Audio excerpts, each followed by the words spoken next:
একটা সাধারণ পুকুরে হঠাৎ ধরা পড়ল রূপার মতো চকচকে এক ইলিশ মাছ। আর সেই মাছ ধরার পর থেকেই শুরু হলো ভয়ঙ্কর এক রহস্য। একটা ছোট গ্রামে ছিল পুরনো একটা পুকুর। লোকজন বলতো এই পুকুরে নাকি আগে কখনো বড় মাছ পাওয়া যায় না। একদিন বিকেলে গরিব কিশোর আরিফ তার জাল নিয়ে পুকুরে নামলো। সে হাসতে হাসতে বলল, আজ যদি একটা ভালো মাছ পাই, বাসায় সবাই খুশি হবে। হঠাৎ জাল টানতেই ভারী হয়ে গেল। আরিফ অনেক কষ্টে জাল তুলল, কিন্তু যা দেখলো সে নিজের চোখকে বিশ্বাস করতে পারল না।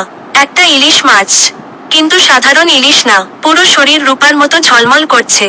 মাছটা হঠাৎ কথা বলল, আমাকে ছেড়ে দাও, আমি সাধারণ মাছ না। আরিফ ভয় পেয়ে গেল, কিন্তু একই সাথে লোভও জাগলো। সে ভাবলো, এটা বিক্রি করলে আমি অনেক টাকা পাবো। সে মাছটা নিয়ে বাড়ি গেল। পরদিন বাজারে গেলে সবাই অবাক হয়ে গেল। এক ধনী লোক মাছটা অনেক দামে কিনে নিল। আরিফ একদিনেই ধনী হয়ে গেল। নতুন জামা, নতুন বাড়ি, সব পেল। কিন্তু এরপর থেকেই শুরু হলো অদ্ভুত ঘটনা। রাতে পুকুর থেকে ভেসে আসতে লাগলো অদ্ভুত আলো। আরিফের ঘরের দরজা নিজে নিজে